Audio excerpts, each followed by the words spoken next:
सदस्य टी सुमति और काफी सारे सदस्यों ने कहा कि बिल लाने का मतलब ही है कि अब जम्मू कश्मीर को स्टेटहुड नहीं मिलेगा।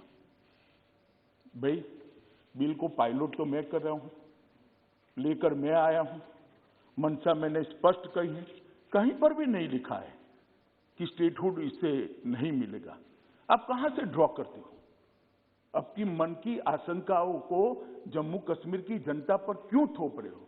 मैंने इसी सदन में कहा है और फिर से कहता हूं कि इस बिल का जम्मू कश्मीर के स्टेटहुड से कोई लेन देन नहीं है। उपयुक्त समय पर जम्मू कश्मीर को स्टेटहुड दिया जाएगा। क्या अरुणाचल राज्य नहीं है? क्या गोवा राज्य नहीं है? मिजोरम राज्य नहीं है? ये सारे राज्य ही है। जरा ध्यान से पढ़ लेते तो इतनी फजीहती न होती। ये सारे राज्य है और एग्मूट कैडर के अंडर में है। जहां पर विशेष प्रकार की भौगोलिक परिस्थिति होती है, एडमिनिस्ट्रेटिव परिस्थिति होती है, वहां पर अफसर भेजने पड़ते हैं और वो राज्य के विकास के लिए जाते हैं। जो अफसर एग्मूट कैडर के हैं वही मसूरी की जगह पे ट्रेनिंग लेकर आते हैं जो जम्मू कश्मीर कैडर के लोग पहले लिया करते थे। ये ऑल इंडिया कैडर है मान्यवर। और ओवैसी साहब इसका हिंदू मुस्लिम में विभाजन करते हैं। भाई, आपके मन में सब चीज हिंदू मुस्लिम है, मैं तो समझता हूं ओवैसी जी आपको, मगर आप देश के अफसरान को भी हिंदू मुस्लिम में डिवाइड कर दे। क्या कंसेप्ट है आपका? एक हिंदू अफसर मुस्लिम जनता की सेवा नहीं कर सकता? एक मुस्लिम अफसर हिंदू जनता की सेवा नहीं कर सकता? किस प्रकार के देश में हम आगे बढ़ने जा रहे हैं? जब विपक्ष में बैठते हैं तब अपने समय में क्या किया था वो भी तो थोड़ा याद रखना चाहिए, वरना फिर सुननी पड़ेगी। मान्यवर, ये हमें 4G और 2G का कह रहे। मैं अभी भी कहता हूं कि सबसे बड़ा नागरिक का अधिकार है सुख और शांति से रहने का, सलामती के साथ रहने का। सलामती जहां नहीं होगी वहां सारे अधिकारों का कोई मतलब नहीं। ये नई फैशन शुरू होगी। मान्यवर, मैं कहना चाहता हूं कि ये जो लोग कह रहे हैं कि हम विदेश के दबाव में आकर कह रहे हैं, मैं उनको पूछना चाहता हूं कि किसके दबाव के अंदर धारा 370 को इतने समय तक चालू रखा आपने? ये तो जरा बता दीजिए, किसका दबाव था? कौन प्रेशराइज करता था? अभी किसी ने कह दिया बड़े बड़े साहित्यिक शब्दों के साथ कि शासन का जनता से वादा था, एक एग्रीमेंट था। भाई, मैं तो एग्रीमेंट को बारीकी से पढ़ता हूं और मैं तो मानता हूं कि पूर्ववर्ती सरकारों ने भी जो वादे करे हैं उसको ध्यान से पढ़ने चाहिए और इसका अमल करना चाहिए। 370 के बारे में कहा गया कि 370 और 35 से वो देश की सरकार का जम्मू कश्मीर की जनता से एग्रीमेंट था। एग्रीमेंट जरूर था, मगर उसमें टेम्पररी शब्द आप भूल जाते हैं पढ़ने का। ये टेम्पररी था। और जो मेरा हिसाब पूछ रहे 17 महीने में स्टेटहुड कब दोगे, स्टेटहुड कब दोगे, स्टेटहुड कब दोगे, हम जरूर देंगे। मगर मैं उनको पूछना चाहता हूं, ये मैंने भी कहा है स्टेटहुड टेम्पररी है। 17 महीने में हिसाब मांगते हो तो टेम्पररी 370 साल तक चली, उस वक्त क्यों हिसाब नहीं मांगते थे? एक टेम्पररी प्रोविजन कब तक टेम्पररी रहेगा? टेम्पररी प्रोविजन को क्यों उखाड़ नहीं देते हैं? क्यों कोई पूछता नहीं था? क्योंकि वोट बैंक की राजनीति करनी थी। ये सरकार वोट बैंक की राजनीति से नहीं चलती। ये सरकार देश के हित में फैसले करती है। ये सरकार देश के भविष्य को सुधारने के लिए है। हम आएंगे जाएंगे, लोकतंत्र है, जीतेंगे हारेंगे, इसको ध्यान में रखकर देश के भविष्य को ताक पर हम नहीं रख सकते, न हम रखना चाहते। ये आपकी पॉलिसी है, आपको मुबारक। 2G से 4G विदेशियों के दबाव में किया है। ओवैसी साहब को मालूम नहीं है जिसका वो समर्थन करते थे वो यूपीए की सरकार चली गई है। ये नरेंद्र मोदी की भारतीय जनता पार्टी की सरकार है। इस देश के फैसले ये देश करता है। इस देश के फैसले इस देश की संसद करती है। कोई हम पर दबाव नहीं कर सकता। और हमने उसको इसलिए रिस्ट्रिक्ट किया था मान्यवर कि कुछ समझने के लिए समय चाहिए था। अफवाहें न फैलाई जाए इसके लिए एक समय चाहिए था। और आप हमें पूछ रहे हो भाई अधीर रंजन जी 2G और 4G, आपने तो मोबाइल ही बंद कर दिए थे और 20 साल तक बंद कर दिए थे। वाजपेयी जी की सरकार ने आकर 2G 4G छोड़ो, मोबाइल सर्विस ही बंद कर दी थी। कहां गए थे उस वक्त सारे अधिकार?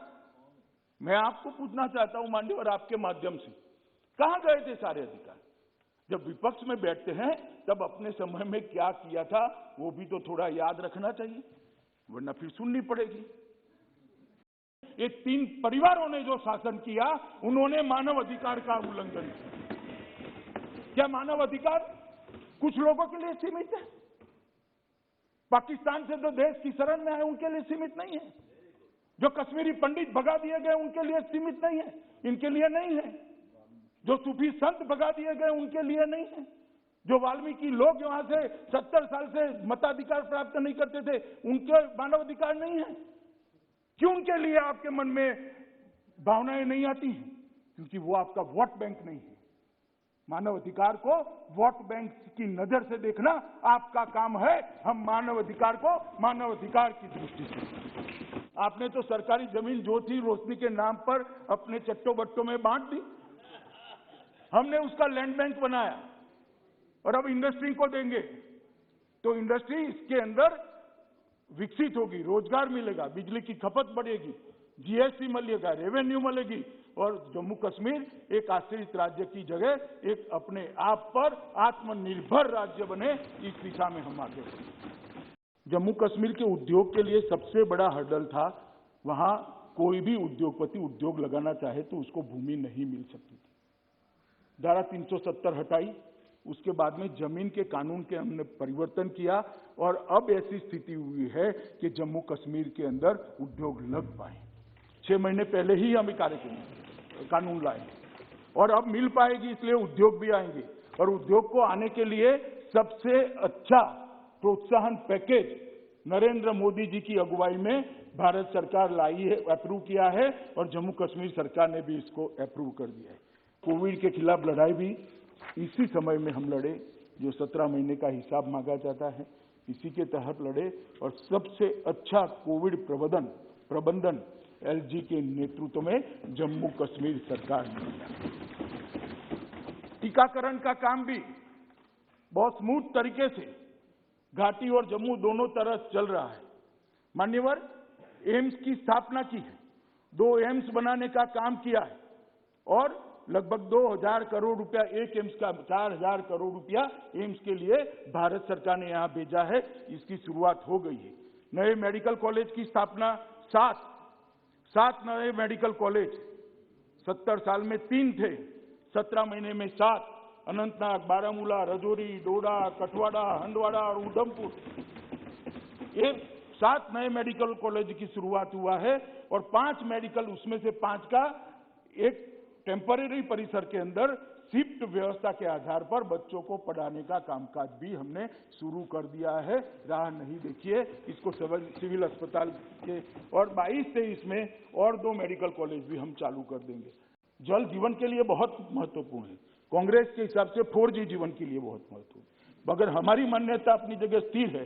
4G भी जरूरी है मगर जल अत्यंत जरूरी है। इसलिए सितंबर 22 तक सभी 18.16 लाख परिवारों को पाइप के द्वारा घर में पानी पहुंचाने की योजना समाप्त हो जाएगी। और जब मैं ये कह रहा हूं तब पूछेंगे भाई आप तो 22 की बात कर रहे हो। अभी 4 जिलों में 100% घर में पानी पहुंचाने का काम हमने समाप्त कर चुके हैं और 22 तक बाकी के जिलों का काम हम करेंगे। इसके साथ विद्यालयों, आंगनवाड़ियों और शिक्षा संस्थानों को, अस्पतालों को भी हमने जोड़ने का काम किया। मान्यवर, मसूदी साहब पूछते थे क्या किया जम्मू कश्मीर के साथ, क्या किया? एग्रीमेंट नहीं पढ़ते, शासन का एग्रीमेंट होता है जनता के साथ। अरे भाई, एग्रीमेंट तो कागज पर होता है, जम्मू कश्मीर तो हमारे दिल में है, दिल में। देश भर के अंदर मान्यवर 5 लाख तक की स्वास्थ्य योजना जो प्रधानमंत्री आयुष्मान भारत योजना से जानी जाती है, पीएम जय के नाम से जानी जाती है, वो गरीबों के लिए है। प्रधानमंत्री जी ने जम्मू कश्मीर के लिए सेहत योजना लाए जम्मू कश्मीर में कोई करोड़पति हो या रोडपति हो, सड़क पर रहने वाला हो या बड़े से बड़े महल में रहने वाला हो, हर एक को 5 लाख तक की सुविधा आरोग्य की हमने देने का काम किया।